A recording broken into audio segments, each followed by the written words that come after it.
আমাদের কিছুদিন আগে যে শাহাদাত বরণ করেছে ইমাম খমিনি রহিমাহুল্লাহ, তো ওনার ব্যাপারে বাংলাদেশ থেকে যে টিমটা জানাজায় গিয়েছিল বা পৃথিবীর অন্যান্য রাষ্ট্রেও যারা গিয়েছিলেন মুসলিম রাষ্ট্রপ্রধানরা বা বিভিন্ন স্কলাররা, তো বাংলাদেশে আসার পর আমাদের দেশের দুইজন স্কলার, স্পেশালি আপনিও খুব ভালো করেই চেনেন, প্রমিনেন্ট স্কলার শায়েখ আব্দুর রাজ্জাক বিন ইউসুফ এবং মুজাফফর বিন মহসিন।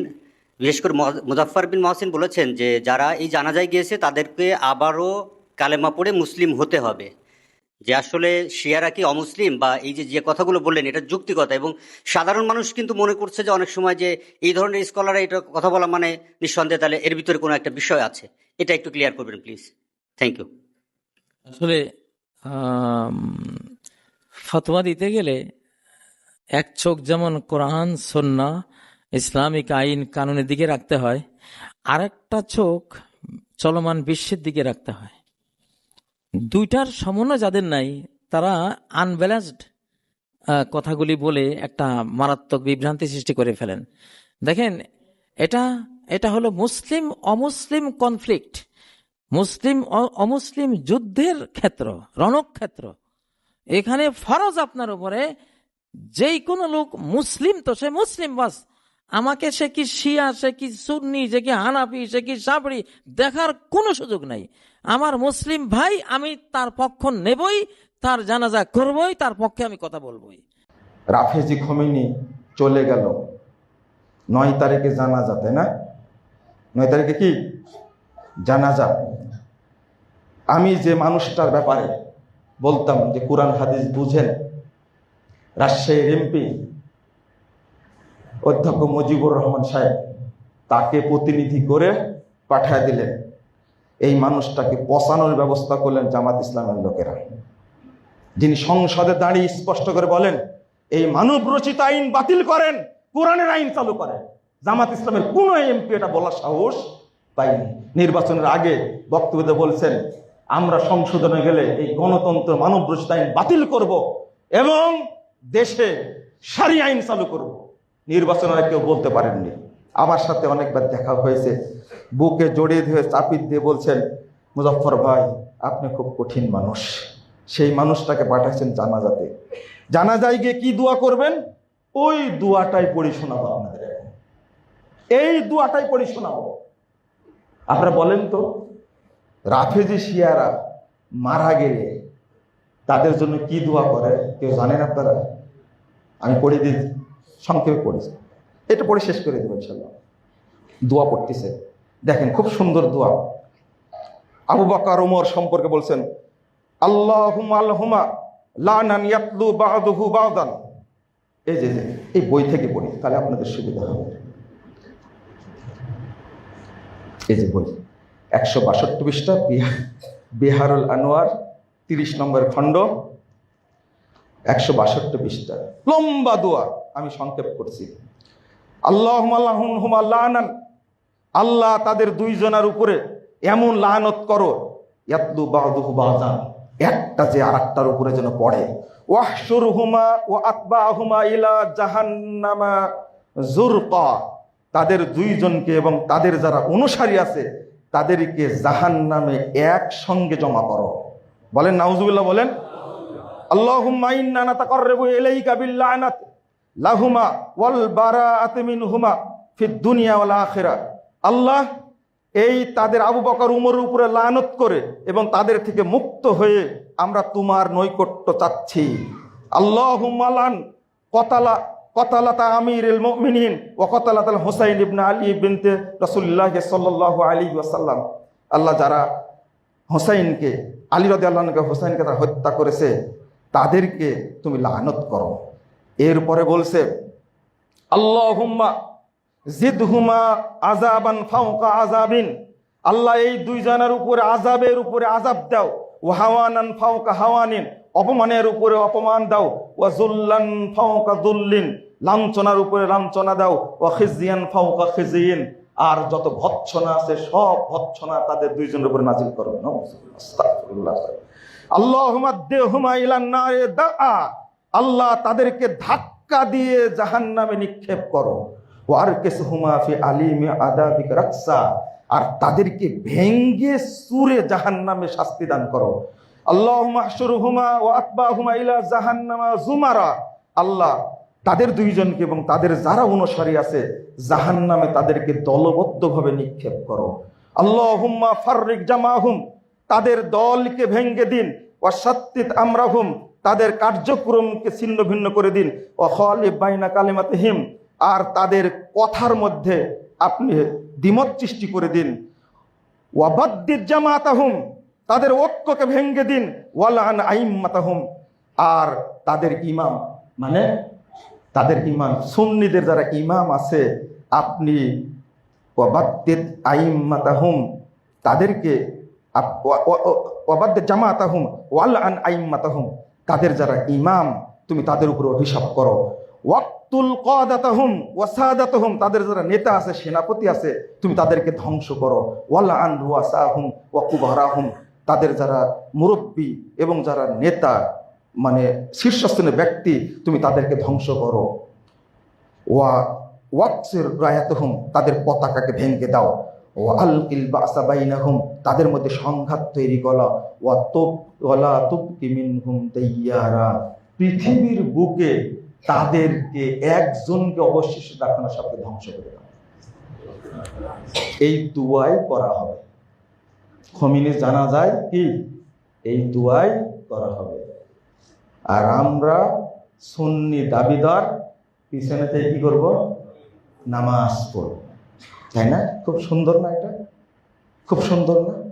কিছু কিছু জাহেল বলছে এই সমস্ত কথাবার্তার কোনো দলিল নাই। তুমি তো দাজ্জাল মার্কা কথা বলো, তোমার কাছে দলিল দিয়ে লাভ নাই। তো হাজারো দলিল দিয়ে কোনো কাজ হবে না। আমি আপনাদের বলতে চাই যে আহলুস সুন্নাহ ওয়াল জামাত সালাফি আকীদার যারা, তারা কোশ্চিন কালেও সাহাবীদের ব্যাপারে গালমন্দ করে না, তারা সহ্যও করে না। আমরা আল্লাহর কাছে দোয়া করি, আল্লাহ তুমি সাহাবীদের মর্যাদা বৃদ্ধি করে দাও। যারা সাহাবীদেরকে গালি দেয় আল্লাহ তুমি তাদেরকে ধ্বংস করে দাও। বিশেষ করে যারা রাফেজি শিয়া যারা আয়েশাকে গালি দেয়, সমস্ত সাহাবীকে কাফের বলে, মুরতাদ বলে, আল্লাহ তুমি তাদেরকে ধ্বংস করে দাও। স্পষ্ট দোয়া। আমরা সাহাবীদের অপমান সহ্য করতে পারবো না। এই আবু বকর ওমরকে তারা মুশরিক পর্যন্ত বলে, কাফের পর্যন্ত বলে আগে বলে দিয়েছে আপনাদেরকে। বাংলাদেশে যারা নিজেরা অপব্যাখ্যা করে সাহাবীদের গালি দিতে চায়, আল্লাহ যেন তাদেরকে হেদায়েত দান করে, আল্লাহ যেন তাদেরকে বুঝ দান করে। আর যারা জামাত ইসলামের প্রতি দুর্বল, আমি তাদেরকে বলবো আপনারা শরীয়তটা ভালো করে বুঝুন। মওদুদী সাহেবের পাল্লায় পড়ে আপনারা সাহাবীদের বিভক্তি করা, সাহাবীদেরকে গালি দেওয়া, সমালোচনা করা এই বাজে অভ্যাস থেকে বিরত হন। খেলাফত মুলকিয়াত বইটা পুড়িয়ে দিন, বলে দিন আমাদের সিলেবাসে, শিবিরের সিলেবাসে, জামাতের রুকুনের সিলেবাসে খেলাফত মুলকিয়াত বই নাই, আমরা এটা বাতিল করে দিলাম। সাহস থাকলে বাতিল করে দিন। আপোষ কিসে? আর আপনারা কেন খমিনির জানাজায় যেতে হবে? আপনারা কি এতই দেউলিয়া হয়ে গেছেন? রাজনীতি করতে করতে এতই নিঃস্ব হয়ে গেছেন খমিনির জানাজা আপনাকে পাঠাতে হবে? স্পিকারকে পাঠাইছে, এটাও অন্যায় করেছে। স্পিকার মুসলিম একজন, কখনো কাফের মুশরিকদের খারাপ, ইহুদি খ্রিস্টানদের চেয়েও বেশি খারাপ এরকম জঘন্য জাতের কাছে জানাজা পড়ার জন্য যাওয়ার কোনো অধিকার নাই কোনো মুসলিমের। আমি মনে করি স্পষ্ট কথা, এদের সাথে, এই শিয়া রাফেজিদের সাথে আমাদের কোনো আপোষ নাই, কোনো আপোষ নাই। আমাদের স্পিকার সাহেব তিনি সংসদে বসে বলছেন, যেহেতু মুসলিম রাষ্ট্র, এটা অধিকাংশ মুসলিম, ইসলামের অপব্যাখ্যা করার কোনো সুযোগ নাই। যদিও তিনি খমিনির জানাজা পড়ার জন্য চলে গেছেন ইতিমধ্যে, অথচ শরীয়তের সবচেয়ে বেশি অপব্যাখ্যা করেছে এই ইবলিস শিয়া, এই খবিসরা। উনি তো শরীয়ত সম্পর্কে অজ্ঞ, অতটা বুঝবেন না। কিন্তু প্রথম দিন যখন শুরু করেন সংসদে কথা বলা, সুন্দর করে হামসানা পড়ে শুরু করেছেন। কিন্তু খেয়াল করেছেন কিনা জানি না আপনারা। আলহামদুলিল্লাহ ওয়াসসালাতু ওয়াসসালামু আলা রাসূলিল্লাহ। অবশ্যই এখন অনেকেই পারেন। আমাদের স্বরাষ্ট্রমন্ত্রী সংবিধান এতই বুঝেন, কিন্তু কোরআন কতটুকু বুঝেন, হাদিস কতটুকু বুঝেন আল্লাহ ভালো জানেন, তাই না? আপনারা তো বলছেন যে একাই 300, সালাউদ্দিন সাহেব সংসদ হলে একাই 300। আমারও প্রশ্ন আছে এখানে, সংসদে এর সংবিধানে কোন অধ্যায়ে কততে কি বলা আছে যেন সব মুখস্থ। এইরকম আগে মুখস্থ থাকার দরকার ছিল কি শরীয়ত, কোরআন এবং সুন্নাহ এইরকম বুঝার দরকার ছিল। যেটা বিষয় বলছিলাম, আল্লাহ তাদেরকে বুঝার তৌফিক দান করুন। সাহাবীদের ব্যাপারে কোন রকমের কটূক্তি, কোন রকমের সমালোচনা করা হারাম, হারাম। ইমাম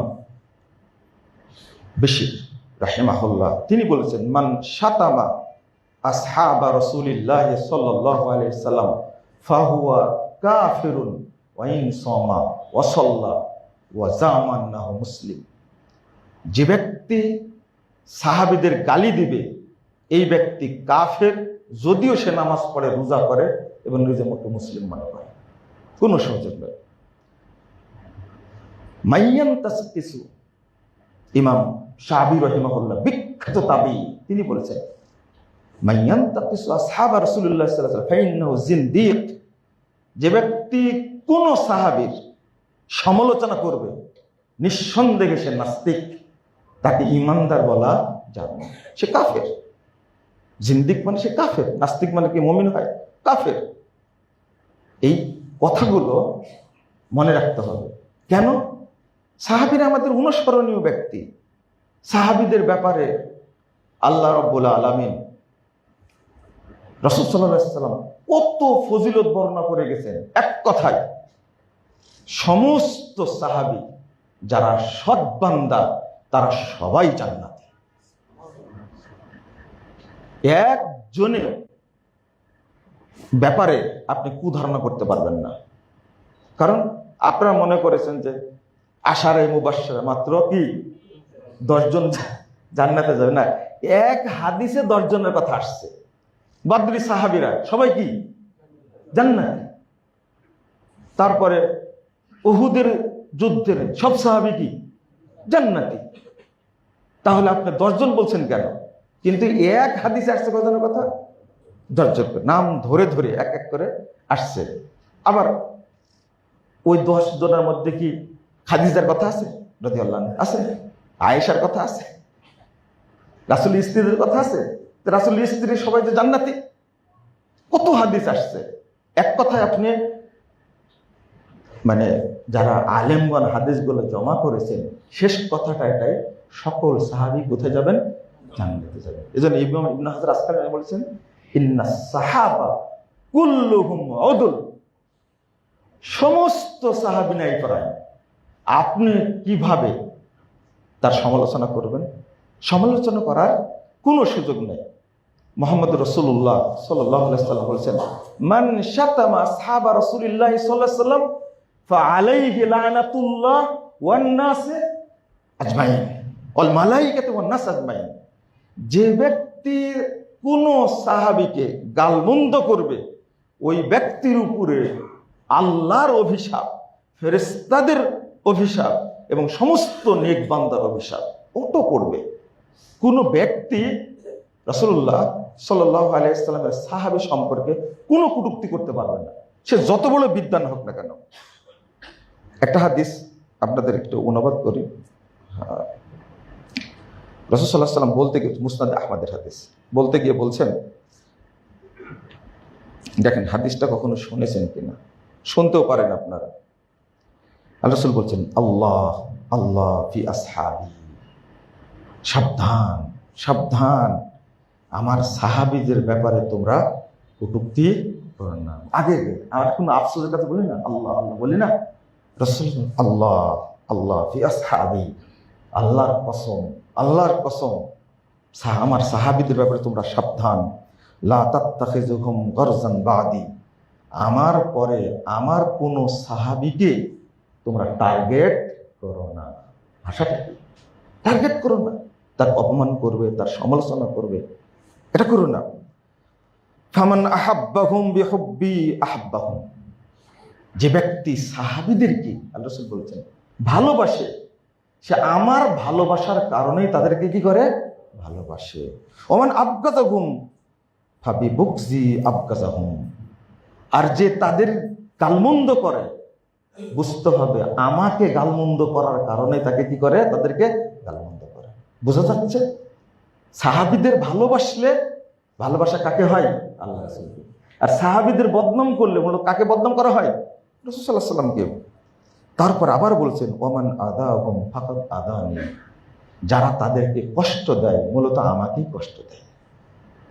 ওমান আদানি ফাকাদ আদাল্লাহ, আল্লাহু আকবার, আর যে আমাকে কষ্ট দেয় সে আল্লাহকে কষ্ট দেয়।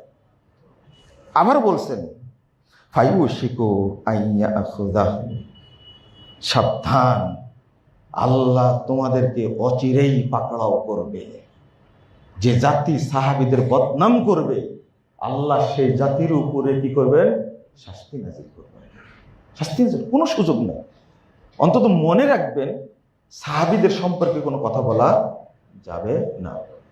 আজকে এই যে লেখনির মধ্যে ওসমান রাদিয়াল্লাহু আনহুকে আবুল আলা মওদুদী সাহেব এতটাই তাকে কাঠ গড়াই তুলেছে, চার খলিফার মধ্যে সবচেয়ে বেশি সময় খলিফায় ছিলেন, খেলাফতে ছিলেন কে?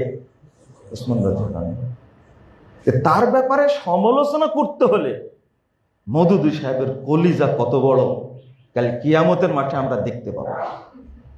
এবং আরো মজার ব্যাপার, খেলাফত ও মুলকিয়াত বইয়ের শেষের দিকে গিয়ে এই সমালোচনার জবাব পর্যন্ত তিনি দিয়েছেন। মানে তিনি ওই জায়গা থেকে সরেননি, এমন ভাবে গালি দিয়েছেন। ওসমান রাদিয়াল্লাহু আপনার কি করেছিল? তিনি স্বজন প্রীতি করেছেন, সবকিছু তার আত্মীয় স্বজনকে দিয়েছেন।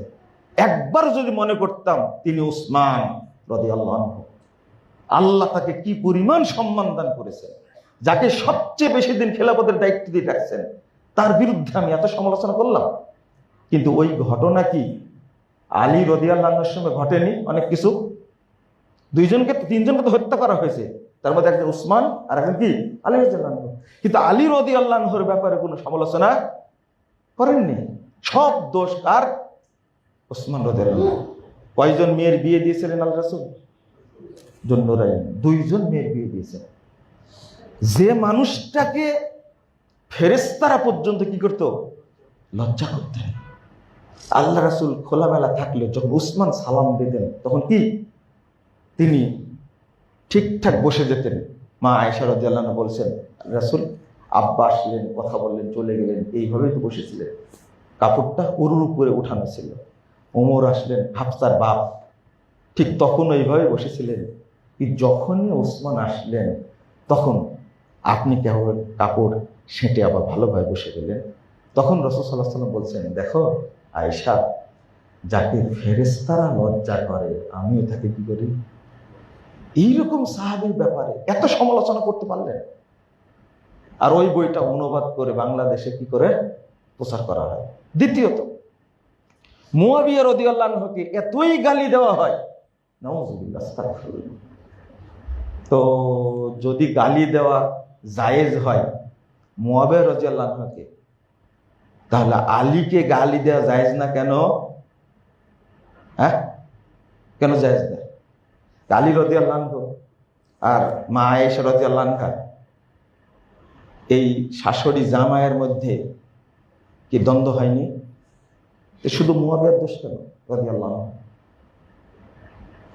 আলীকে যদি খাস করতে চান রাদিয়াল্লাহু আনহু, তাহলে আয়েশা রাদিয়াল্লাহু আনহা গালি দিচ্ছেন না কেন? বা আলী রাদিয়াল্লাহু আনহু গালি দিচ্ছেন না কেন?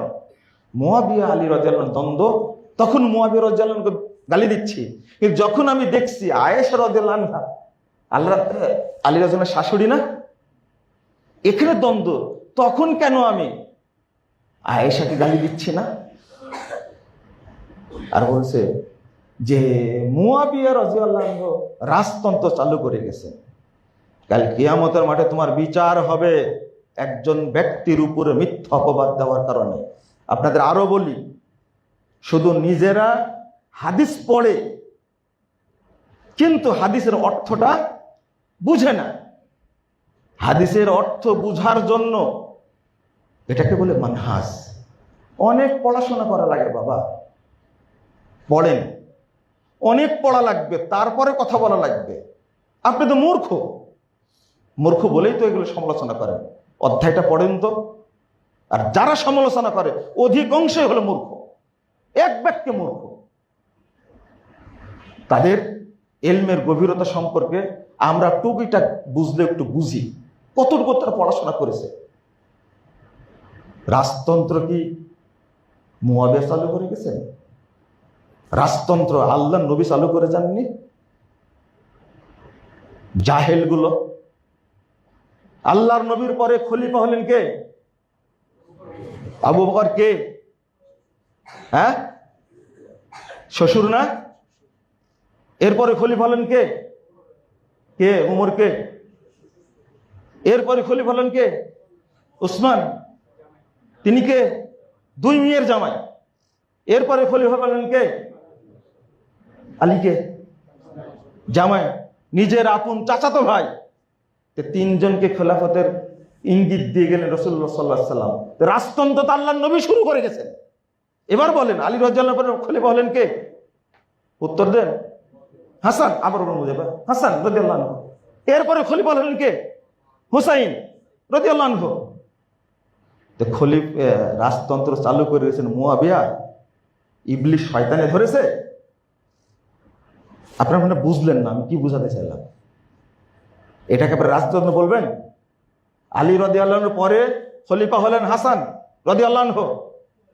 তিনি কি বেটা না? একদিকে মা আলী রাদিয়াল্লাহু আনহুর বেটা, আর একদিকে নিজের মেয়ে। কার? একদিকে চাচাতো ভাইয়ের বেটা, আর একদিকে নিজের মেয়ের বেটা। এরপরে আবার ছোট ভাইকে খলিফা করা হলো। এটা রাজতন্ত্র না? মাথায় গোবর থাকলে এই সমস্ত প্রশ্ন উত্থাপিত হয়। আরে মুয়াবিয়া রাদিয়াল্লাহু আনহু শুধু তার নিজের এক বেটাকে খেলাফত দিয়ে গেছেন, তাই আপনি বললেন সে রাজতন্ত্র প্রতিষ্ঠা করে গেছে। সাহাবীদের ব্যাপারে কটূক্তি করতে হলে সাবধানে করতে হবে। যদি এই যুগটা থাকতো উমর রাদিয়াল্লাহু আনহুর যুগ, এরা কেউ ছাড় পেত না। তাদের মর্যাদা আমরা বুঝি না। আল্লাহ রাব্বুল আলামিন বলছেন কুনতুম খায়রা উম্মাহ, তোমরাই শ্রেষ্ঠ জাতি। 110 নম্বর আয়াত। আল্লাহ সার্টিফিকেট দিচ্ছেন কুনতুম খায়রা উম্মাহ উখরিজাত লিন-নাস তা'মুরুনা বিল মা'রুফ ওয়া তানহাউনা আনিল মুনকার ওয়া তু'মিনুনা বিল্লাহ। আর আপনি এইভাবে বলে দিলেন আল্লাহ বলছেন তোমরা শ্রেষ্ঠ উম্মাহ। আল্লাহ শ্রেষ্ঠ। আস-সাবিকুনাল আউয়ালুনা মিনাল মুহাজিরিন ওয়াল আনসার। কত আয়াত নেবেন আপনি?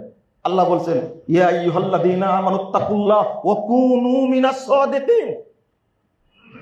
আল্লাহ রাসূল সাল্লাল্লাহু আলাইহি ওয়াসাল্লাম বলছেন 2652 নম্বর হাদিস সহিহ বুখারী, খায়রুন নাসি করনি সুম্মাল্লাযীনা ইয়ালুনাহুম সুম্মাল্লাযীনা ইয়ালুনাহুম। সর্বোত্তম মানুষ হলেন আমার সাহাবীরা, আমার যুগের সাহাবীরা, এর পরের যুগে তাবেঈরা, এর পরের যুগে তাবেঈরা। আল্লাহর নবী এইভাবে বলে দিয়েছেন সহিহ বুখারীর হাদিস। আর আপনি সাহাবীদেরকে তাবেঈদেরকে এক বাক্যে এইভাবে গালি দিচ্ছেন, এই সুযোগটা আপনি পেলেন কিভাবে? তাই আল্লাহ রাব্বুল আলামিন বলছেন ওয়াত্তাবি সাবিলা মান আনাবা ইলাই, যে আমার দিকে অনুগত অগ্রগামী হয় তোমরা তার অনুসরণ করো। আল্লাহ রাব্বুল আলামিন সাহাবীদের লক্ষ্য করে বলছেন, ইমাম ইবনে তাইমিয়া রাহিমাহুল্লাহ বলছেন ওয়াসসালাফুল মুমিনুল মুনিবুন, যারা সালাফ তারাই প্রকৃত মুমিন। আই ফাইয়াজিবু ইত্তিবাউ সাবিলিহিম, তাদের ইত্তেবা করাটা ওয়াজিব, ফরজ, তাদের ইত্তেবা করতেই হবে। ইত্তেবা না করলে কখনোই হেদায়েত পাওয়া যাবে না।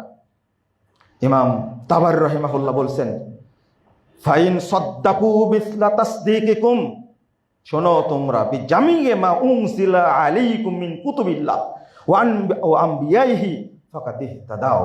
ইমাম তাবারী বলছেন তোমরা যেভাবে শরীয়তকে সত্যায়ন করো, মেনে চলো, এইভাবে যদি তারা করে, কি কি সত্যায়ন করবে?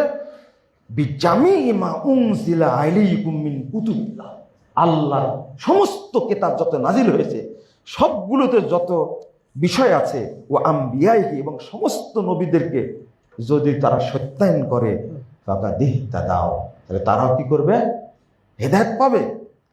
ইমাম কুরতুবী রাহিমাহুল্লাহ বলছেন, ফাইন আমানু মিসলা ঈমানিকুম ওয়া সাদ্দাকু মিসলা তাসদীকিকুম ফাকাদ ইহতাদাও। কথাগুলো কত শক্ত। আল্লাহ রাব্বুল আলামিন কত জায়গায় বলেছেন।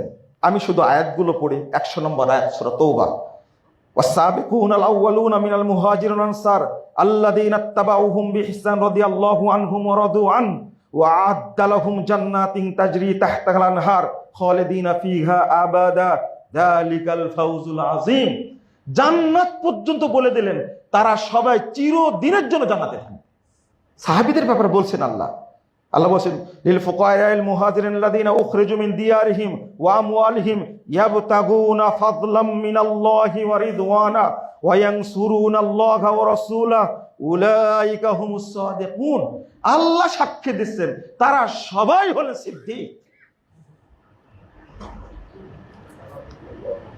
সম্মানিত মুসল্লিবৃন্দ, আমি দুইটা হাদিস এখানে অনুবাদ করব। দেখেন সাহাবীদের মর্যাদা। সহিহ বুখারীর হাদিস 3649 নম্বর হাদিস। আল্লাহ রাসূল বলছেন, ইয়াতি আলান নাসি জামান, শুনো, মানুষের সামনে একটা যুগ আসবে, ফায়াকজু ফায়াফিয়ামুন নাস ফায়াকুলুনা ফীকুম মান সাহাবা রাসূলুল্লাহি সাল্লাল্লাহু আলাইহি সাল্লাম। যুদ্ধ যখন শুরু হবে তখন জিজ্ঞেস করবে যে তোমাদের মধ্যে, এদের মধ্যে এমন কোনো ব্যক্তি আছে যে আল্লাহ রাসূলের সাহাবী? ফায়াকুলু নাম, হ্যাঁ, একজন সাহাবী আছে। ফায়ুফতাহু লাহুম, ওই সাহাবীর বরকতেই তাদেরকে আল্লাহ বিজয় দান করবে।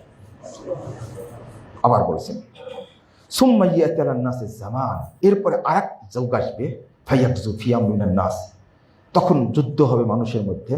ফায়ুকালু হাল ফীকুম মান সাহাবা আসহাবা রাসূলিল্লাহি সাল্লাল্লাহু আলাইহি সাল্লাম, আচ্ছা তোমাদের মধ্যে কি এমন কোনো ব্যক্তি আছে যে আল্লাহ রাসূলের সাহাবীকে দেখেছে, সাহাবীদের সাথে ছিল, মানে কি তাবি কি আছে? ফায়াকুলু না, হ্যাঁ, একজন আছে।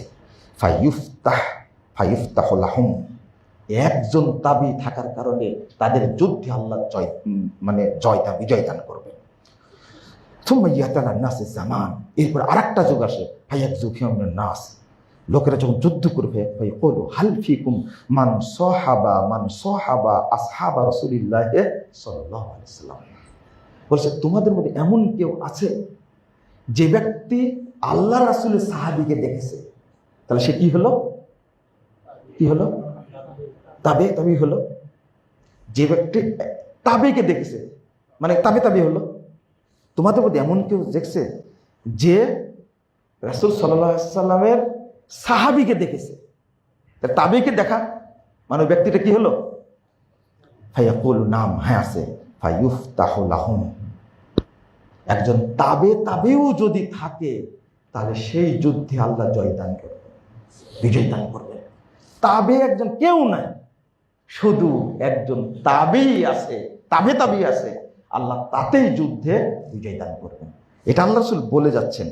এরপরে বলছেন খুব গুরুত্বপূর্ণ একটা হাদিস, যেটা ইমাম ইবনু আসিম আস-সুন্নাহ 1481 নম্বর হাদিসে উল্লেখ করছে, লা তাজালুনা বিখাইরিন মা দামা ফীকুম মান রাআনি ওয়া সাহাবানি, তোমরা ততদিন কল্যাণের মধ্যে থাকবে যতদিন তোমাদের মধ্যে আমাকে দেখেছে এবং আমার সাথে চলেছে একজন সাহাবী থাকবেন বেঁচে, ততদিন তোমরা কল্যাণের মধ্যে থাকবে। ওয়াল্লাহি লা তাজালুনা বিখাইরিন মা দামা ফীকুম মান রাআনি ওয়া সাহাবা মান সাহাবানি, একজন তাবেই যখন থাকবে তোমাদের মধ্যে, আল্লাহর কসম করে বলছে তোমরা ততদিন কল্যাণের মধ্যে থাকবে। ওয়ালা তাজালুন আল্লাহি লা তাজালুনা বিখাইরিন মা দামা ফীকুম মান রাআনি ওয়া সাহাবা মান সাহাবানি, যে একজন তাবি যদি থাকে তোমাদের মধ্যে, যতদিন বেঁচে থাকবে আল্লাহ ততদিন কল্যাণের মধ্যে রাখবে। তাহলে হাদিস প্রমাণ হয়ে গেল এই পুরো 3টা যুগ হলো আল্লাহর কাছে সর্বশ্রেষ্ঠ যুগ। কিন্তু আমি কেন, কোন জ্ঞানে, কিভাবে তাদের বদনাম করছি, আমি তাদের সমালোচনা করছি কিভাবে? একটা মঞ্চে দেখলাম সব জামাত ইসলাম, লম্বা টুপি, সব জামাত ইসলামের মানুষ বসে আছে।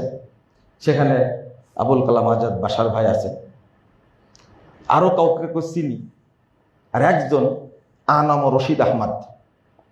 ওখানে আমাদের এক আহলে হাদিসের বাচ্চাও আছে, নামটা বললাম না। আমি ওনাকে ফোন দিয়েছিলাম, এই খুদ্ উঠার আগে ফোন দিয়েছিলাম যে আপনি ওই জায়গায় থাকলেন, একটা কথা বললেন না কেন? হয়তো বক্তব্যের পরে বলেছি। কারণ আবুল কালাম আজাদ সাহেব আছেন, উনি বললেন না কেন, থামাই দিলেন না কেন, আপনি এগুলো কি বলছেন? আনামা রশিদ আহমদ তিনি সৌদি দুবাই চাকরি করতেন, কি করে ধরা খেয়েছে ওখান থেকে বাদ দিয়ে দিয়েছে অনেক আগেই। বেশি জামাত ইসলাম হতে গিয়ে তিনি বলছেন ইবনু মাসুদ হক কিভাবে হলো, ওসমান রাদিয়াল্লাহু আনহু হক কিভাবে হলো? ওই বাপের সূত্রে পেয়েছে। বাপের সূত্র বুঝছেন তো? সাহাবীদের বদনাম করার অধিকারটা জামাত ইসলামের লোকগুলো পেয়েছে মওদুদী সাহেবের কাছ থেকে, নাহলে এত গলা এদের বড় হতো না, কোশ্চিন কালেও না। আপনি এটা কি বলতেন? উসমান রাদিয়াল্লাহু হক না, ওনার দাবি সাহাবীরা হক না। জাহেল কাকে বলে? কোন সাহাবীকে হক না এটা আপনি বলতে পারেন না। সাহাবীরা কি ভুলের ঊর্ধ্বে? নবী রাসূলুল্লাহ হলে নিষ্পাপ, কিন্তু মওদুদী সাহেব বলে গেছেন তার বইয়ের মধ্যে না, নবী রাসূল দ্বারা পাপ করে গেছেন বলে। নাউযুবিল্লাহ, আস্তাগফিরুল্লাহ। আল্লাহ বলে দিয়েছেন মা তাকাদ্দাম মিন যামবি ওয়া মা তাআখার। নবী রাসূলদের কোনো পাপ হয়েছে বলেন তো দেখি? ভুল হয়েছে কোনো ক্ষেত্রে, আল্লাহ কি করে দিয়েছেন?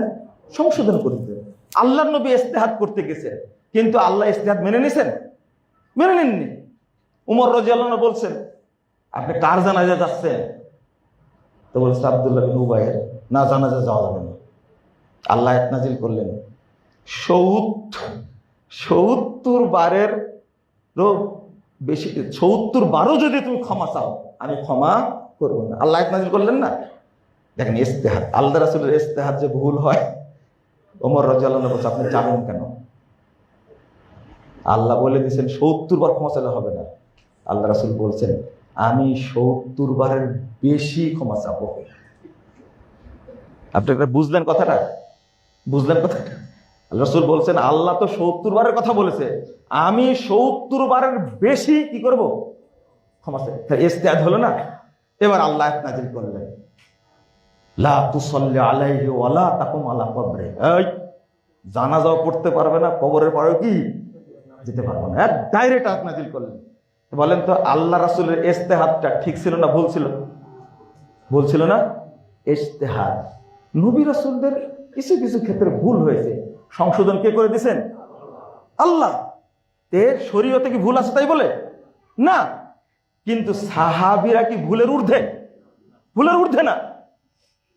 পড়াশোনা করেন আব্দুল্লাহ ইবনে ওমর, আব্দুল্লাহ ইবনে কি বল মাসউদ রাদিয়াল্লাহু আনহু সূরা ফালাক আর নাসকে তিনি বলতেন এটা ঝাড়ফুঁকের কি দোয়া। এটা বলার কারণে তিনি কি বাতিল হয়ে গেছেন? তিনি কি হকের মানদণ্ড নয়? কিভাবে হকের মানদণ্ড হলো? সাহাবীরা দলিল পেশ করছে, কত বড় জাহেল। কেউ হয়তো বলবে না, আমি হয়তো বলবো, আর আপনারা আমাকে গালমন্দ করবেন যে মুজাফফরের এইগুলো বলা ঠিক না। আপনারা বলতে থাকেন, আমিও বলতে থাকি ইনশাল্লাহ।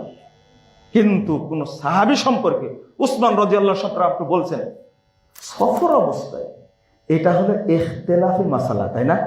আমাদের মধ্যে ইখতিলাফ নাই, এটা জানার কমতি।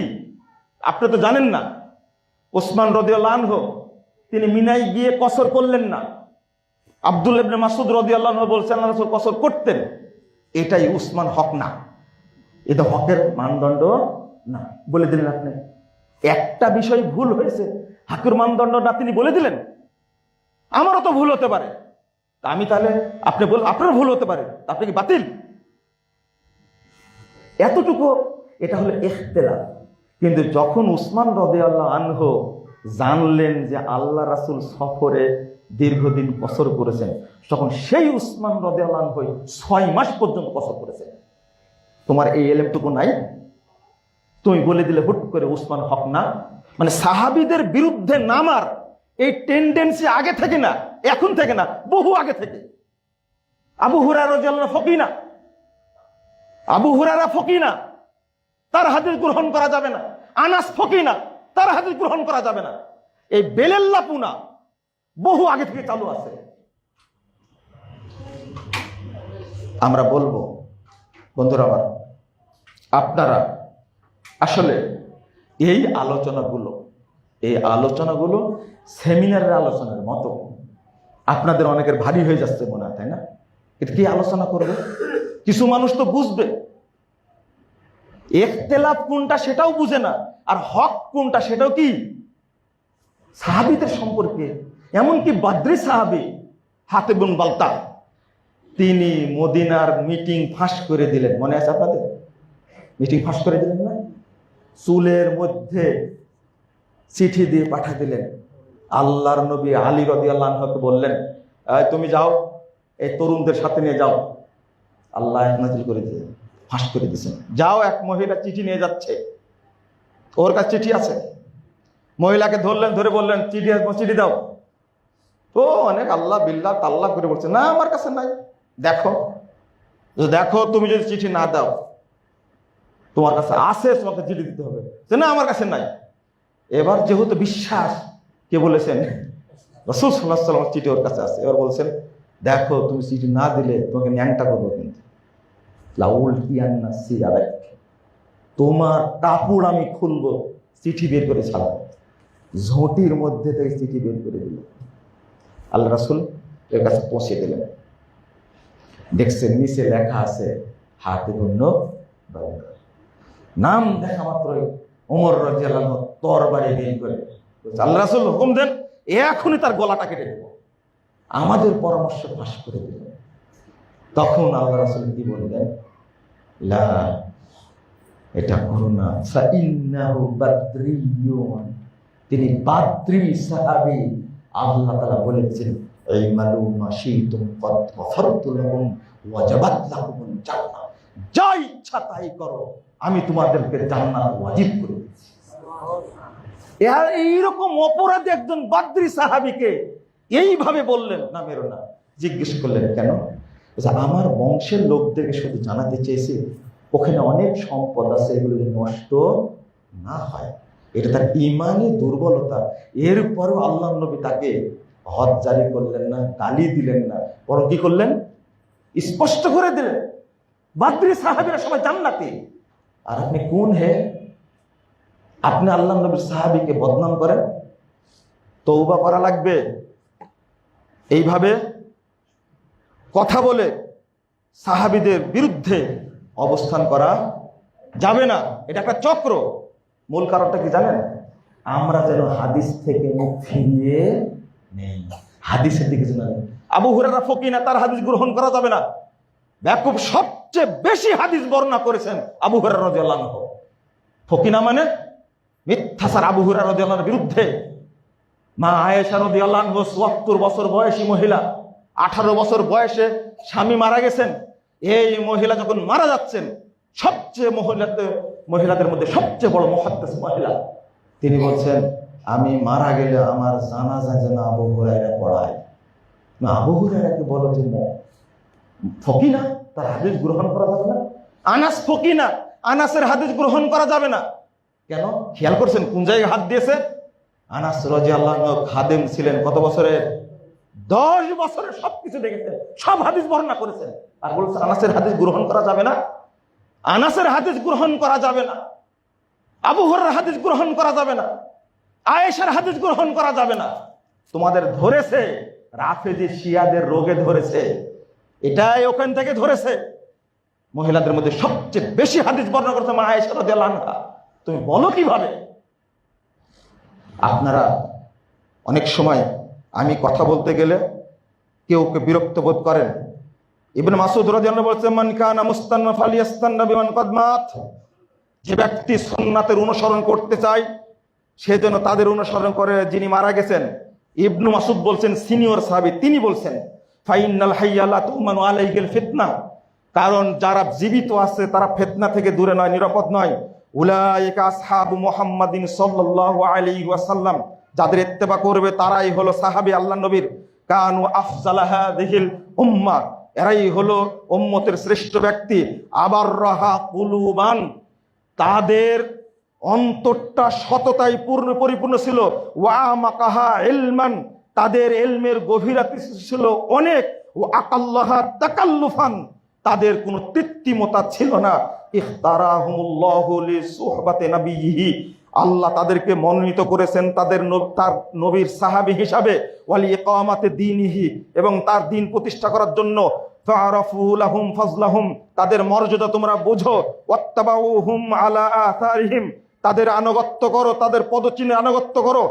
ওয়া তামাসসাকু বিহা মাস্তাতাউতুম মিন আখলাকিহিম ওয়া সিয়ারিহিম, তোমরা তাদের জীবনী এবং চরিত্রের যতটুকু পাও ততটুকু তোমরা শক্ত করে ধরো। ফাইন্নাহুম কানু আলাল হুদাল মুস্তাকিম, তারাই ছিলেন হেদায়েতের উপরে, সিরাতে মুস্তাকিমের উপরে। ইবনু মাসউদ সিনিয়র সাহাবী, তিনি বলছেন সাহাবীদের ইত্তেবা করা ছাড়া বিকল্প কোনো পথ আমাদের নাই, ইত্তেবা করতেই হবে।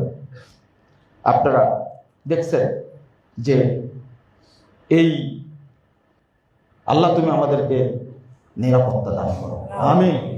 আল্লাহ তুমি বাংলাদেশের মানুষদেরকে বুঝার তৌফিক দান করো। আল্লাহ আমাদেরকে তুমি হেদায়েত দান করো। আল্লাহ তুমি আমাদেরকে জান্নাতের পথে প্রতিষ্ঠিত রাখো। আল্লাহ তুমি আমাদেরকে সালাফদের মানহাজের উপর প্রতিষ্ঠিত রাখো, আমিন ইয়া রাব্বাল আলামিন। বারাকাল্লাহু ফিকুম ওয়া জাযাকুমুল্লাহু খাইরা।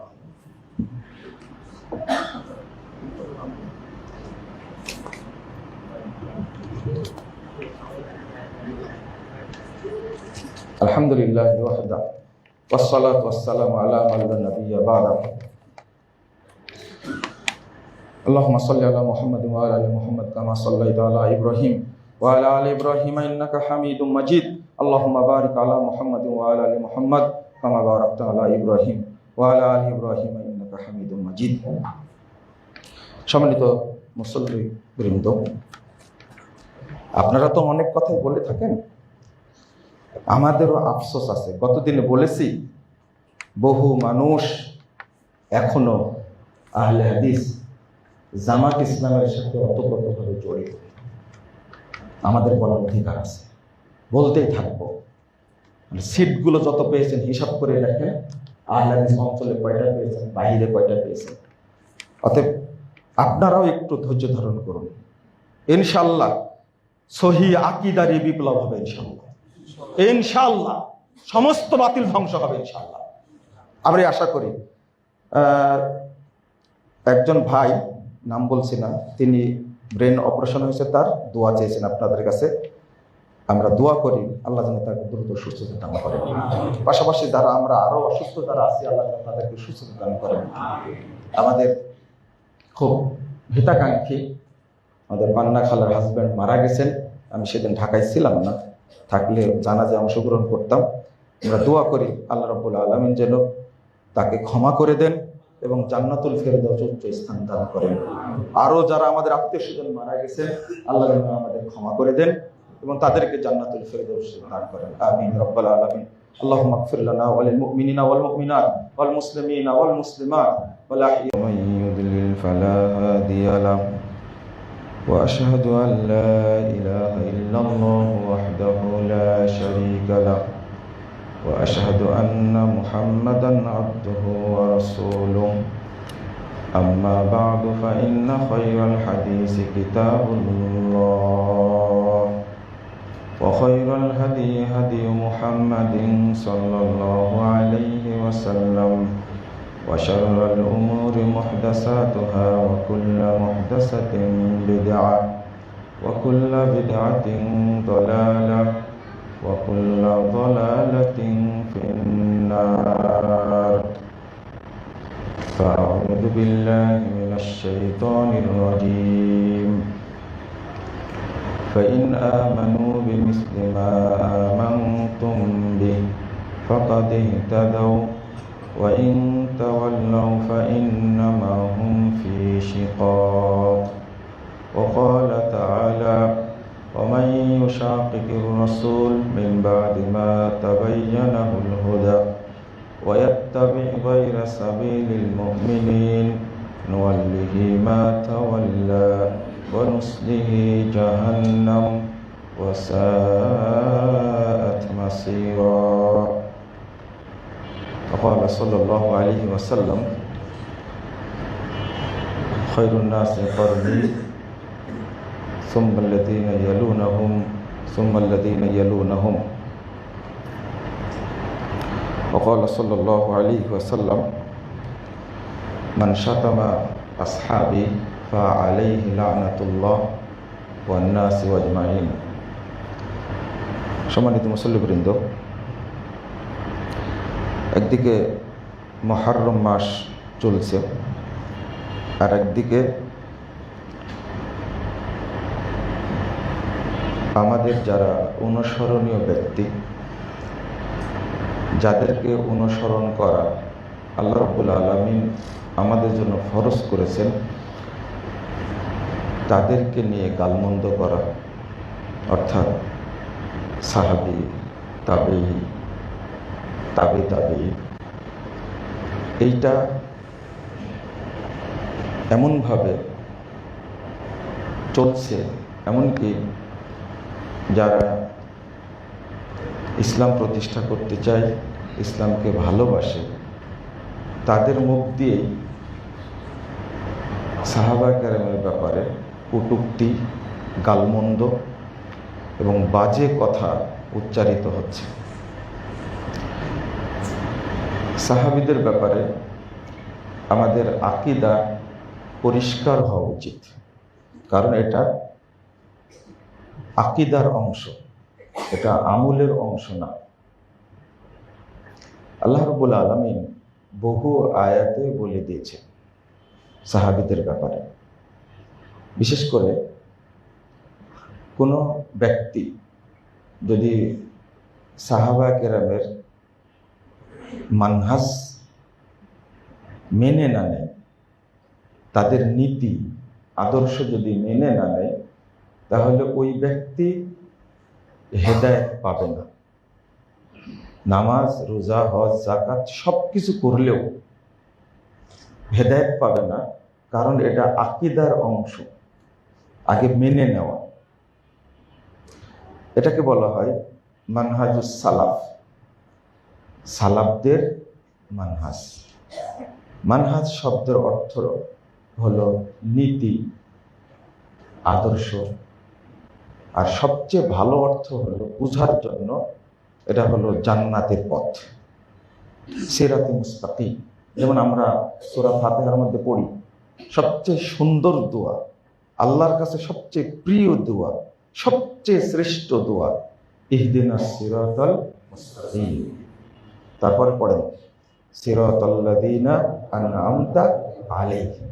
এই যে আমরা আয়াতটা, সূরা ফাতিহাটা ইমাম মুক্তাদি সবাই পড়ি, আলহামদুলিল্লাহ সবাই পড়ি, কিন্তু এই সূরা ফাতিহার উপরে এতটাই বিষোদ্গার করা হয়েছে, সারা দেশে সালাফি আকীদার যারা, আহলে হাদিস আকীদার যারা, তারা ছাড়া সূরা ফাতিহা ফরজ ছাড়া চালাতে ইমাম ছাড়া কেউ পড়ে না, কেউ পড়ে না। অথচ আল্লাহর কাছে শ্রেষ্ঠ দোয়া হলো এটা। আর এই জন্য সূরা ফাতিহার নাম সূরাতুদ দোয়া, সবচেয়ে উত্তম দোয়া, ইহদিনাস সিরাতাল মুস্তাকিম। হে আল্লাহ, আপনি আমাদেরকে সরল সোজা পথ প্রদর্শন করুন। কাদের পথ? সিরাতাল্লাযীনা আনআমতা আলাইহিম, তাদের পথ যাদের উপরে আপনি অনুগ্রহ করেছেন। কাদের উপরে অনুগ্রহ করেছেন? মাইয়ুতি রাসূল মাইয়ুতিল্লাহ ওয়া রাসূলহু।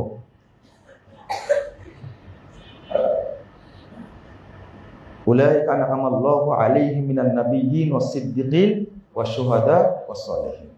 আল্লাহ বলে দিচ্ছেন আল্লাহ কাদের উপরে ইনআম করেছেন, অনুগ্রহ করেছেন? নবীগণ, শহীদগণ, সিদ্দিকগণ এবং সৎ বান্দা যারা, তাদের উপরে আল্লাহ রাব্বুল আলামিন অনুগ্রহ করেছেন। আর আমরা এই আয়াতের মাধ্যমে আল্লাহর কাছে তাদের পথে কি যাচ্ছি, আল্লাহ যেন কবুল করেন। আমিন। প্রত্যেক বান্দা যারা এই আয়াতটা বলে এই দোয়াটা আল্লাহর কাছে করে, তাদের প্রত্যেকের সাথে সাহাবা কেরামের, তাবেঈন ইজাম, তাবেঈনের সাক্ষাৎ হবে জান্নাতে ইনশাআল্লাহ। কোরআনের মধ্যে আমি যদি এটা বুঝে পড়তাম, তাহলে কোন সাহাবী তাবেঈকে কি গালি দিতে পারতাম? আবার দেখেন আত্তাহিয়াতের মধ্যে কি পড়ি?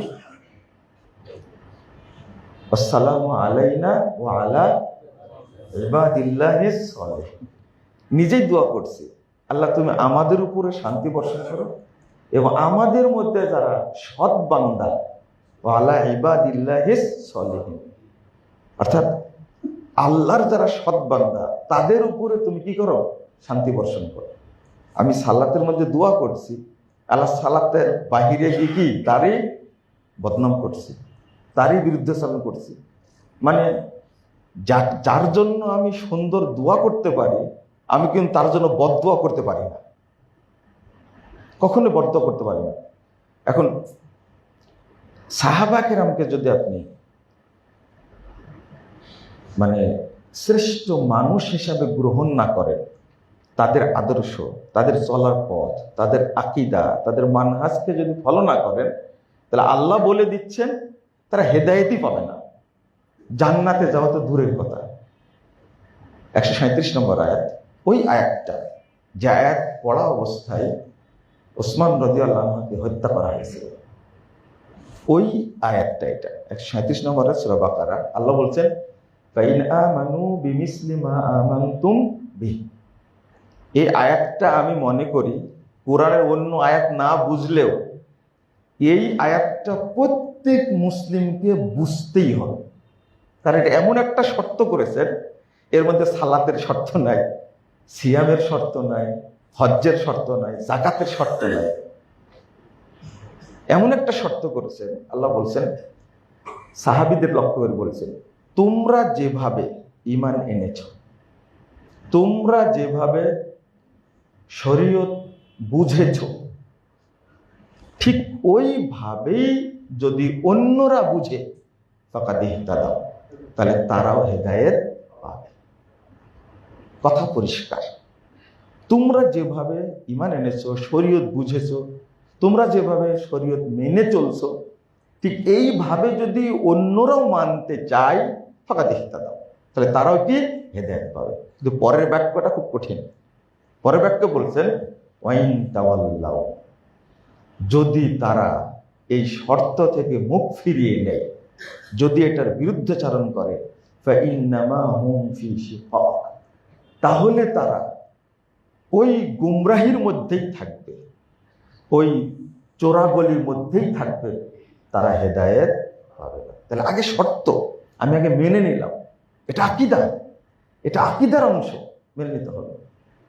এখানে আল্লাহ বলছেন যে যদি তারা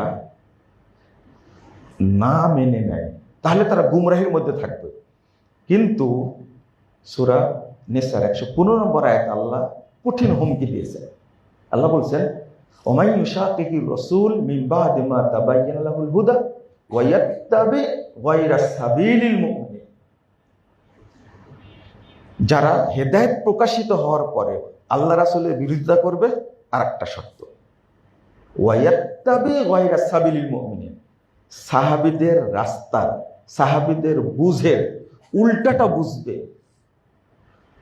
নুআল্লিহি মা তাওয়াল্লা, ও যেদিকে ইচ্ছা চলতে চাই আমি তার পথটা সহজ করে দেব, ওয়ানুসলিহি জাহান্নাম, এবার বলছেন আমি তাকে জাহান্নামে আছাড় দেব, ওয়াসারাত মাসীরা, জাহান্নামে নিক্ষিপ্ত হওয়া কতই না নিকৃষ্ট, কতই না জঘন্য। তাহলে এখানে হুমকি দিলেন সরাসরি যে তাকে আমি জাহান্নামে নিক্ষেপ করব। তাহলে বোঝা যাচ্ছে সাহাবায়ে কিরামের বুঝের উল্টাটা বোঝা যাবে না, যাবে না, যাবার কোনো সুযোগ নেই। আর যদি যাই তাহলে আল্লাহ তাকে কি করবেন? জাহান্নামে নিক্ষেপ করবেন। আরেকদিকে বললেন ফাইন্নাহুম ফি শিকাক, তারা গুমরাহির মধ্যেই থাকবে। তা আমরা তো সাহাবীদের বুঝি না, সাহাবারা যে কি। আমি আপনাদের কাছে কয়েকটা হাদিস অনুবাদ করি। আগে আমি যে দুইটা আয়াত বললাম, এই আয়াতটা ওয়াত্তাবি গায়রা সাবিলিল মুমিনিন, মানে সাহাবীদের বুঝের উল্টা চলার হুকুমটা কি? হুকুমটা তো আমি দিতে পারি না, আপনি শুনে নেন। এই আয়াতের সবচেয়ে প্রাচীন মুফাসসির ইমাম তাবারি রাহিমাহুল্লাহ বলেছেন, ইয়াত্তাবি তরিকান গায়রা তরিকে আহলি তাসদিক। অর্থাৎ কেউ যদি সাহাবীদের পথের উল্টা চলে, ওয়ায়াসলুকু মিনহাজান গায়রা মিনহাজিহিম, আর তাদের নীতি অর্থাৎ তাদের মানহাজের উল্টা যদি কেউ চলে, উল্টা পথে যদি চলে, ওয়াযালিকা হুয়াল কুফরু বিল্লাহ, এইটা আল্লাহর সাথে কুফর। নাউযুবিল্লাহ। আপনি যখনই কোরআনের আয়াতের একটা অপব্যাখ্যা করবেন তখনই এটা কুফরি হয়ে যাবে। যখনই কোনো হাদিসের অর্থ আপনার মতো করবেন তখনই কি হয়ে যাবে? কুফরি হবে। ওয়াযালিকা হুয়াল কুফরু বিল্লাহ। আল্লাহ বলে দিয়েছেন, ইয়াউমা তাবিয়াদু বুজুহুম ওয়া তাসওয়াদ্দু বুজুহ, ফাআম্মাল্লাযীনা সাদ্দাত বুজুহুম আকাফারতুম বা'দা ঈমানিকুম ফাযূকুল আযাবা বিমা কুনতুম তাকফুরুন। এই আয়াতে আল্লাহ দুইবার কুফরি বলেছেন। তাহলে যখনই আমি কোরআন এবং হাদিস নিজের মতো ব্যাখ্যা করব, নিজের মতো বুঝবো,